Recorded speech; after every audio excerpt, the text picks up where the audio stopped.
ഈ ധ്യാനത്തിലെവിടെയാണ് നമ്മൾ ഉടമ്പടിയുടെ ദൈവവുമായി നമ്മൾ ചെയ്ത ഉടമ്പടിയില്ലേ, ആ ഉടമ്പടിക്ക് സാക്ഷിയായി ദൈവസ്നേഹത്തിൻ്റെ വക്താക്കളായി നമ്മൾ ജീവിക്കുന്നത്. ഈ കേട്ട സാക്ഷ്യങ്ങളെല്ലാം പലരും കണ്ണ് നിറഞ്ഞും കണ്ണ് തുടച്ചുമൊക്കെയാണ് ഈ സാക്ഷ്യങ്ങൾ കേൾക്കുന്നത്. ഈ സാക്ഷ്യങ്ങളെല്ലാം നമ്മളോട് പറയുന്ന ഒരു കാര്യമുണ്ട്. ഏത് അതിദാരുണമായ ജീവിത അവസ്ഥയിലാണെങ്കിൽ ഞാൻ നിന്നെ കൈവിടത്തില്ലെന്ന്. വളരെ സിമ്പിളായിട്ടുള്ള ചില കാര്യങ്ങളിലൂടെയാണ് ദൈവം വലിയ കാര്യങ്ങൾക്കായി ഇവർക്ക് ചെയ്ത് കൊടുത്തത്. ഈ സാക്ഷ്യങ്ങൾ കേൾക്കുമ്പോൾ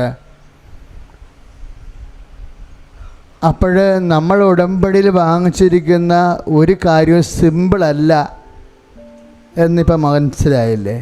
ഉപ്പ് ലളിതമല്ലത്ര, കാശിരൂപം ലളിതമല്ല.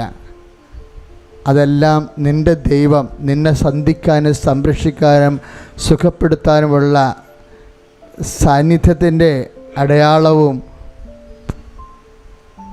ദൈവപരിപാലനയുടെയൊക്കെ മാധ്യമങ്ങളാണ്. അതെല്ലാം നമ്മൾ ദൈവവും നമ്മളുമായി ചെയ്ത ഉടമ്പടിയെ അനുസ്മരിപ്പിക്കുകയാണ് ചെയ്യണത്. അതിൽ നിങ്ങൾ എന്തുമാത്രം വികാരോജ്വരമായി അതിനെ കരുതുന്നുണ്ട്, എന്തുമാത്രം സ്നേഹത്തോടെ വിശ്വാസത്തോടെ ആണ് ആ ഉടമ്പടി നേർച്ച വസ്തുക്കളെ കരുതണത്. അത്രയും വിശ്വാസത്തോടെയാണ് സ്നേഹത്തോടെയാണ് ദൈവവും നമ്മളും തമ്മിൽ ചെയ്ത ഉടമ്പടിയെ നമ്മൾ കരുതണത്. അപ്പോൾ ഏതെങ്കിലും കാരണവശാൽ ചില വിഷയങ്ങളുടെ പ്രത്യേകത കാരണം അല്പസമയമെടുത്താലും അത് നിൻ്റെ വിശ്വാസത്തെ വർദ്ധിപ്പിക്കാനുള്ള ഒരു സമയമായി എൻ്റെ സഹോദരങ്ങളെ തിരിച്ചറിഞ്ഞാൽ മതി. വിശ്വാസത്തെ, കാര്യം ചില സമയത്ത് വിശ്വാസം പ്രകടിപ്പിക്കേണ്ടി വരും. അതുകൊണ്ടാണ് ആ നേഴ്സ് സാക്ഷ്യം പറഞ്ഞത്. അതായത് H1N1 ആണെന്നുള്ളത് ആർക്കും അറിയത്തില്ല. കുഞ്ഞ് കോമാ സ്റ്റേജിലാണ് കിടക്കുന്നത്. കോമാ സ്റ്റേജിലാണ്. ആർക്കും, ഡോക്ടേഴ്സിനും പിടികിട്ടണില്ല എന്താണ്. ഇങ്ങനെ ഓരോ ടെസ്റ്റിങ്ങനെ നടന്നുകൊണ്ടിരിക്കുക. അവരാത്മാർത്ഥമായിട്ട് കുഞ്ഞിൻ്റെ ജീവൻ രക്ഷപ്പെടുത്താൻ വേണ്ടി ആത്മാർത്ഥമായിട്ട് ടെസ്റ്റ് ചെയ്യുന്നുണ്ട്. പക്ഷേ അവരുടെ കയ്യിൽ നിന്നൊക്കെ ചില സമയത്ത് അറിയില്ലല്ലോ എന്താണ്, ഏത് വൈറസാണ് അറ്റാക്ക് ചെയ്തിരിക്കണമെന്ന്. ഓരോ വൈറസ്, ഇപ്പോൾ അലർജിയുടെ ടെസ്റ്റ് ചെയ്യണ പോലെയാണ്. 144 അലർജികളുണ്ട്. ഇതിൽ ഏത് അലർജിയാണെന്നുള്ളത് ഓരോ അലർജിയും ടെസ്റ്റ് ചെയ്താൽ മാത്രമേ പിടികിട്ടത്തുള്ളൂ. അതുപോലെയാണ് വൈറസിൻ്റെ കാര്യവും. ഇതൊക്കെ കേൾക്കുമ്പോൾ നമുക്ക് മനസ്സിലാക്കണം, ശാസ്ത്രത്തിൻ്റെ കയ്യിൽ ഇപ്പോഴും നമ്മുടെ ജീവൻ ഇല്ല എന്നുള്ളത്, ദൈവത്തിൻ്റെ കയ്യിൽ തന്നെയാണ് ഉള്ളതെന്നുള്ളത്. വളരെ മിനിമമായിട്ടുള്ള കുറച്ച് കാര്യങ്ങളാണ് ഇന്ന് വരെ ദൈവം നമുക്ക് നൽകിയിട്ടുള്ള കഴിവ് കൊണ്ടും പഠിച്ചും ചിന്തിച്ചും ആലോചിച്ചും പരീക്ഷിച്ചും ഒക്കെ നമ്മളെ നിയന്ത്രണത്തിലാക്കിയിരിക്കണത്. അപ്പോഴും 60% കാര്യങ്ങൾ ഇപ്പോഴും നമ്മുടെ നിയന്ത്രണത്തിലല്ല.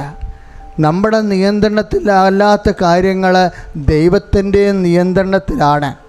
ആ ദൈവത്തിൻ്റെ നിയന്ത്രണം നമ്മുടെ ജീവിത മേഖലകളിലേക്ക് നമ്മൾ കൊണ്ടുവരുന്നതിനാണ് നമ്മൾ ദൈവത്തോട് വിശ്വാസം, പ്രത്യാശ, സ്നേഹത്താൽ ദൈവത്തോട് നമ്മൾ ഉടമ്പടി ചെയ്തിട്ട് ആ ഉടമ്പടി പ്രകാരം നമ്മൾ ദൈവത്തെ മഹത്വപ്പെടുത്തി ആത്മാവിൽ കർത്താവിൻ്റെ വചനമനുസരിച്ചുകൊണ്ട് ജീവിതത്തെ നവീകരിച്ച് ദൈവത്തിന് പ്രസാദാത്മകമായ രീതി ജീവിച്ച് ദൈവത്തിൻ്റെ സാന്നിധ്യം ഉറപ്പ് വരുത്തണം. അപ്പോൾ ഉടമ്പടിയുടെ ചില ആധ്യാത്മികതയിലെ ചില വിഷയങ്ങൾ വരുമ്പോൾ നമ്മുടെ വിശ്വാസം പ്രകടനപരമാകണം.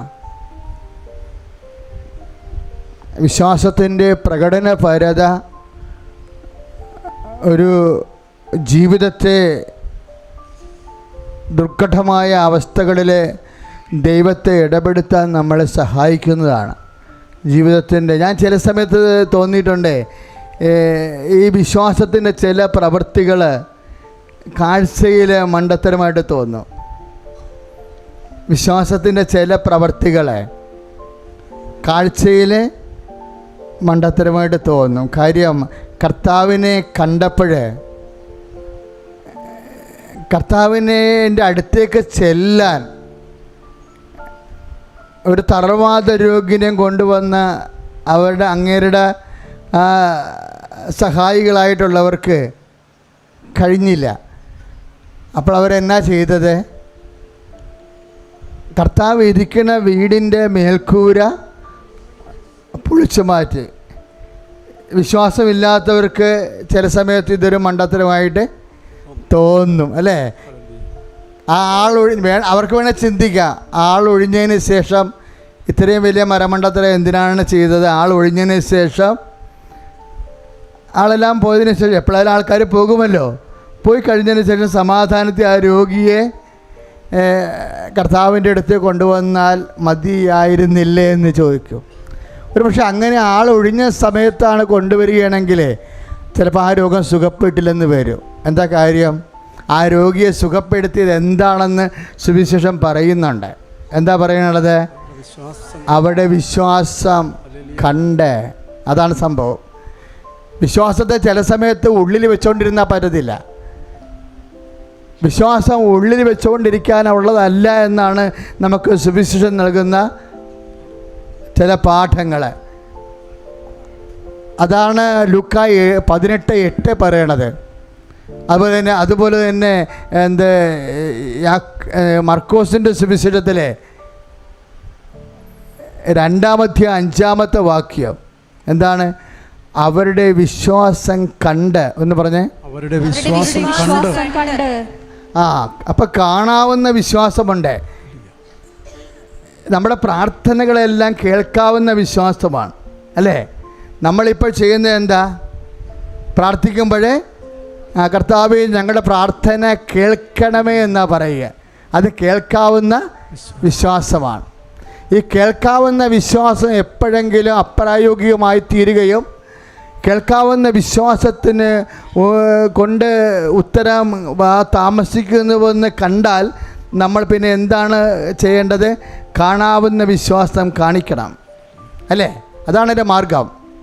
അതാണ് അവരുടെ വിശ്വാസം. അവൻ മേൽക്കൂര പൊളിച്ച് കട്ടിലോടുകൂടി ആ രോഗിയെ താഴേക്ക് ഇറക്കുമ്പോൾ കർത്താവ് പറയണത് മർക്കോസ് 2:5 എന്ന് പറഞ്ഞ് അവരുടെ വിശ്വാസം കണ്ട് ആ തളർവാദ രോഗിയോട് അവൻ പറഞ്ഞു, മകനെ നിന്റെ പാപങ്ങള് ക്ഷമിക്കപ്പെട്ടിരിക്കുന്നു. പല പല ദൈവിക മനസ്സാണ് അതിലൂടെ വെളിപ്പെടുന്നത്. അതായത് ഏതെങ്കിലും ഒരു പാപിക്ക് വേണ്ടി അവരുടെ ബന്ധുക്കളോ സ്വന്തപ്പെട്ടവരോ സഹോദരങ്ങളിലോ ആത്മഭാരത്തോടെ പ്രാർത്ഥിച്ചാൽ ആ പാപത്തിന് മോചനമുണ്ടാകുമെന്ന്. സ്തുതിക്കട്ടെ, ഹല്ലേലൂയ.